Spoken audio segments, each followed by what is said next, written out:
এভাবে সবকিছু ঠিকই যাচ্ছিল।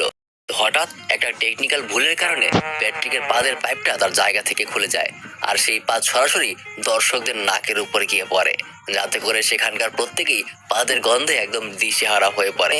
এলি সেই পাইপটাকে আবার জাহাজে লাগিয়ে নেয়। তারপর প্যাট্রিক আরো জোরে জোরে পাদ দিতে শুরু করে, আর কোনো এক সময় প্যাট্রিকের পাদের জোরে তারা এই প্রযুক্তি মেলায় প্রথম পুরস্কার পেয়ে যায়। বিভিন্ন টিভি রিপোর্টাররা তাদের ইন্টারভিউ নিতে আসে, আর সবকিছুই তাদের সেই গুপ্ত স্পাই টিমের প্রধান দেখছিল। সে বলে এই বুদ্ধিমান ছেলে দুটোকে যে করেই হোক তাদের চাই।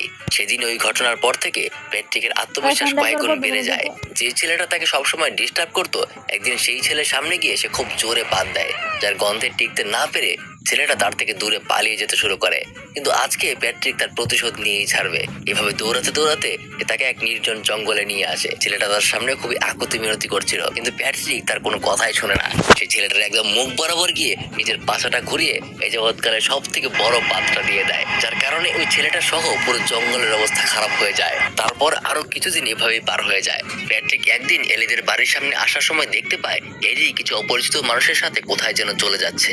এলি যেন তাকে দেখেও না দেখার ভান করে চলে গেল, যার কারণে সে অনেক কষ্ট পায়। পরে যখন